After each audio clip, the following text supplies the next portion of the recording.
샬롬 샬롬 샬롬 샬롬. 하나님 사랑합니다. 여러분 주 안에서 사랑합니다. 오늘 에스더 1장 말씀이죠. 왕 아하스가 폐위가 되는 사건부터 나타납니다.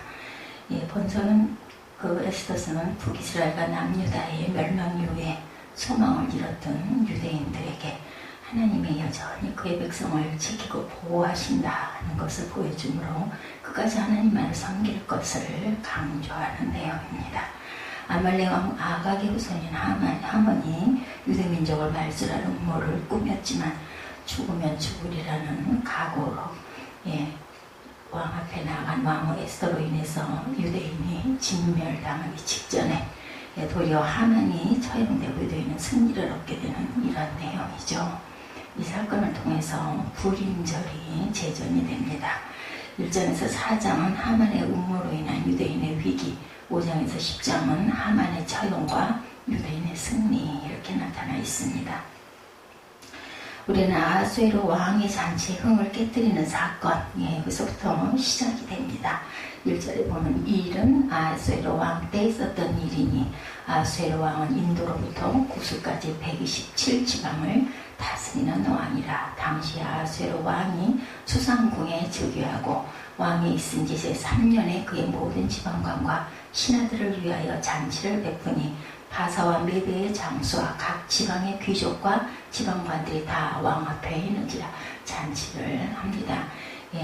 수상궁에서 즉위하고 3년째 되는 그때에 왕이 여러 날 곧 180일 동안의 그 영화로운 나라의 위엄과 위엄의 혁혁함을 나타내니라. 이날이 지나면 왕이 또 도상 수성에 있는 귀청간의 백성을 위하여 왕궁 후원들에서 7일 동안 잔치를 베풀죠. 백색, 녹색, 청색 휘장을 자색 가는 배줄로 대리색 기둥은 은고리에 매고 금과 은으로 만든 걸상을 화반석, 백석, 운모석, 흑석을 깐 땅에 진설하고 금잔으로 마시게 하니 잔의 모양이 각기 다르고 왕이 풍부하였으므로 어주가 한이 없고 마시는 것도 법도가 있어 사람으로 억지로 하지 않게 하니 이는 왕이 모든 국내 관리에게 명령하여 각 사람이 마음대로 하게 함이더라. 풍성한 잔치죠. 왕후 아하수에도 아하수의 왕궁에서 여인들을 위하여 잔치를 베푸니라. 왕후도 여인들을 위해서 잔치를 베풉니다.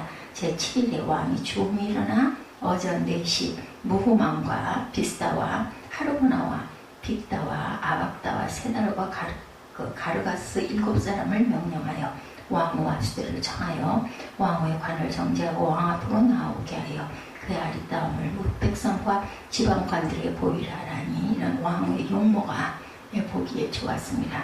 너무 예쁘니까 좀 자랑을 하고 싶었던 거죠. 12절에 그러나 왕후 아하수는 4시가 전하는 왕명을 따르기를 싫어하니 왕이 진노하여 마음속에 불붙는 듯 하더라. 왕명을 거역합니다.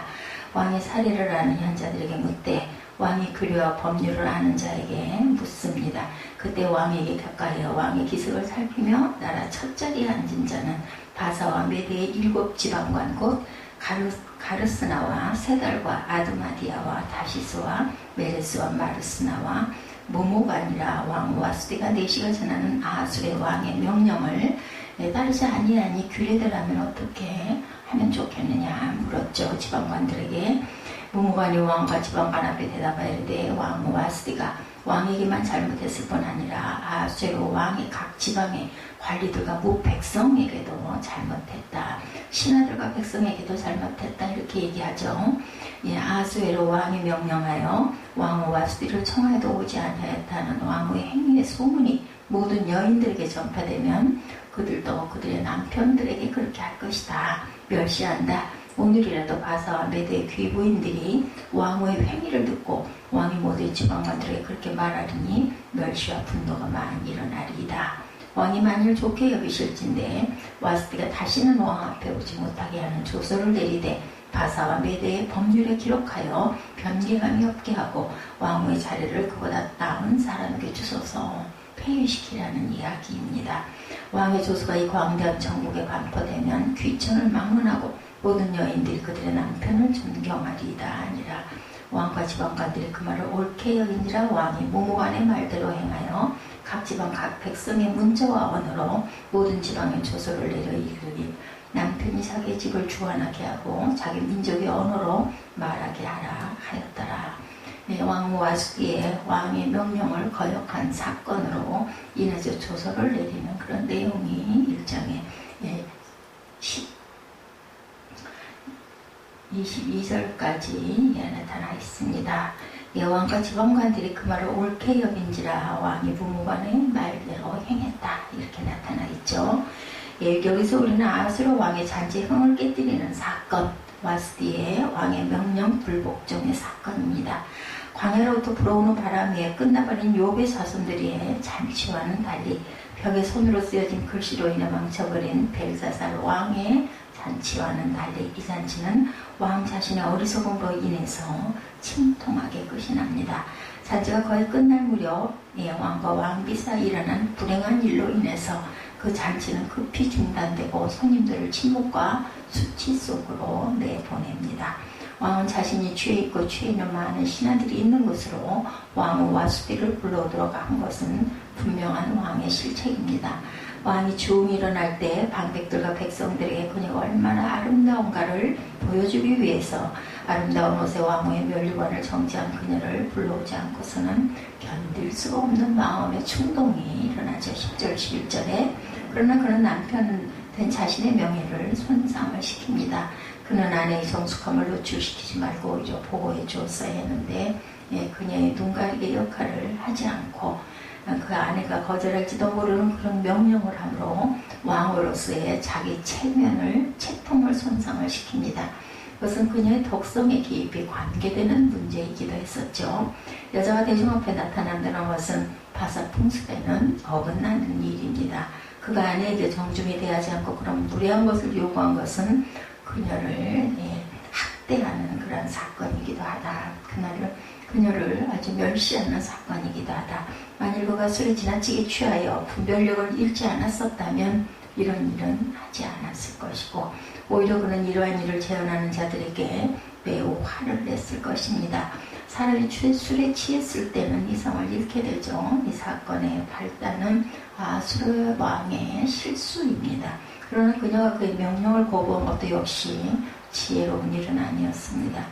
왕후가 오기를 싫어하였다. 12절에 이렇게 나타나 있죠. 비록 왕이 7명의 고급 사신을 통해 공적으로 명령을 보내왔지만 조세푸스는 그가 거듭 보냈다고 말합니다. 그녀는 계속 거절했죠. 만일 그녀에게 왔다 하더라도 그것은 단지 순종함에 의해 행해진 일이라는 것이 분명한 것이므로 그녀의 정숙함에 대한 비난은 가져오지 않았을 것이고 나쁜 본보기가 되지 않았을 겁니다. 그 일 자체가 악한 일은 아니었고 그처럼 고집하는 것보다는 순종하는 것이 그녀에게 더욱더 덕이 되었을 겁니다. 그녀는 거만스러운 태도로 거절했을 것일 수도 있죠. 그녀가 왕명을 쫓아오기를 멸시했다면 그것은 분명히 불복종이고 나쁜 일입니다. 왕에게는 얼마나 굴욕스러운 일이었을까. 그가 그 나라의 영광을 과시하고 있을 때 그녀 마음대로 행함으로 가정의 수치를 드러내게 되죠. 반려자 사이의 분쟁은 언제나 매우 좋지 못한 결과를 초래합니다. 그것을 무리 앞에 보이게 된다는 것은 또한 수치스러운 일로 얼굴을 붉히게 되고 또 불화를 야기시킵니다. 이에 대해 왕은 분노합니다. 127도를 다스리는 왕이었지만 그 자신의 마음은 통제가 되지 않았고 진노하여 중심이 불붙는 듯하였다. 12절에 이렇게 나타나죠. 이에 대해 왕은 분노해서 127도를 다스리는 왕이었지만 자신의 마음을 통제할 수 없었기 때문에 진노하여 중심이 불붙는 듯합니다. 만일 그가 분노를 누르고 아내에게서 받은 모욕을 농담으로 돌려버렸다면 더 큰 위로와 신망을 얻었을 것입니다. 그는 매우 화가 났지만 이 문제에 대해 궁정 자문들과 의논하기 전에는 어떠한 조치도 취하지를 않습니다. 그는 그의 명을 전하기 위해 10절에 그 이름이 나와 있는 어전내시 7명을 보냈던 것과 같이 이제 다시 명령을 내리기 위해 7명의 자문들과 의논을 합니다. 큰 권력을 지닌 자일수록 그것을 남용하지 않도록 그에게 충고해주는 좋은 자가 매우 필요했던 거죠. 이 자문은 매우 학식이 많은 자라고 기록되어 있습니다. 왜냐하면 그들은 규례와 법도를 알고 있는 능통한 자들이었겠죠. 또 그들은 사례를 하는 박사들이었습니다. 그는 왕의 기색을 살피며 나라의 첫 자리에 앉아 있었기 때문에 왕은 그들을 매우 신뢰하고 존경했다. 본문 13, 4절이죠. 조언하는 자들이 많을수록 좋죠. 그러므로 왕은 이 신하들에게 15절에 보면 물어봅니다. 규례대로 하면 우리가 왕을 어떻게 처치해야 할까? 즉 죄를 범한 자가 왕후였지만 규례대로 하기를 원합니다. 왕은 매우 화가 나 있었지만 법에 의한 충고를 듣지 않고 어떤 조치도 취하려 하지 않습니다. 무무가는 왕에게 순종하지 않은 와스티 왕후와 이혼할 것을 결과적으로 제의합니다. 어떤 사람들은 그가 이 가혹한 충고를 했고 나머지 사람들도 그 제안에 모두 다 동의했다 이렇게 나타난 걸로 보여지는데, 현재 노기가 춘천에 있는 왕을 만족시키고 그 이후에 그의 요구를 만족시켜 그를 즐겁게 해주려리라는 것을 알고 있기 때문에 동의했다 이렇게 나타납니다. 그러나 조세프스는 이러한 견해와는 반대로 왕이 와스티에게 강한 애정을 품고 있었으므로 그녀의 무례함이 법률상 용인될 수 있었다면 그녀와 헤어지려 하지 않았을 것이다 이렇게 해석하시는 분도 있습니다. 우리는 무모한의 충고가 의와 공적인 유익을 위해 매우 신중히 이루어진 것이라고 짐작할 수가 있는데, 그는 왕후가 남편에게 불복종한 일로 인해 처리되는 나쁜 결과를 알려줍니다. 즉 만일 이 일이 묵인되어 처벌되지 않는다면 많은 백성들의 여인들도 남편에게 불복종하고 무시하게 되리다. 이것이 본이 돼서는 안 되겠습니다. 만일 이 불행한 사태가 왕과 그의 아내 사이에 일어난 일이 아니라면 그녀가 이었다 하더라도 사적인 일이므로 잘못은 그들 스스로 문제로 남게 되고 분쟁은 그들의 비밀스러운 일로 감추어질 수 있을 것인데, 이것은 공적인 자리에서 일어난 일이었습니다. 그리고 또 왕후와 그 한 자리에 참석한 여인들은 그녀의 거절에 은근히 동의를 표현했을지도 모르겠다. 그러므로 그녀의 나쁜 풍복에는 그 나라 모든 가정에 나쁜 영향을 줄 수가 있다. 만일 왕후가 고집을 세우고 왕이 그것에 불복했더라면 여인들은 매우 거만하고 무례해져서 그들의 남편에게 순종하지 않을 것이다. 따라서 볼품없이 멸시당하는 남편들은 이에 대해 불평을 하나 그들 스스로도 어쩔 수 없게 될 것이다. 왜냐하면 다투는 아내는 이어 떨어지는 물방울이다. 잠언에 이렇게 말씀하고 있죠.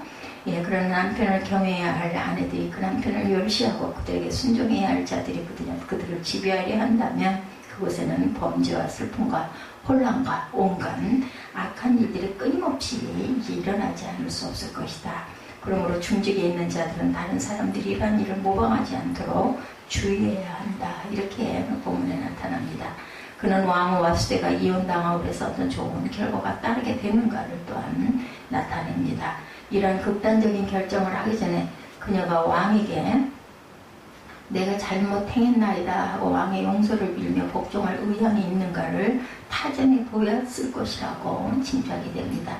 만일 그녀가 그렇게 했더라면 그녀의 잘못으로 인한 불행은 막을 수도 있었을 것이며 그러한 판결도 정지시킬 수 있었을 것인데, 그녀는 왕이 기뻐하든 안 하든 그녀 마음대로 완고하게 거부했다는 것을 우리가 알 수가 있습니다. 그러므로 그녀는 다시는 왕 앞에 나오지 못하게 하는 판결이 내려지게 됩니다.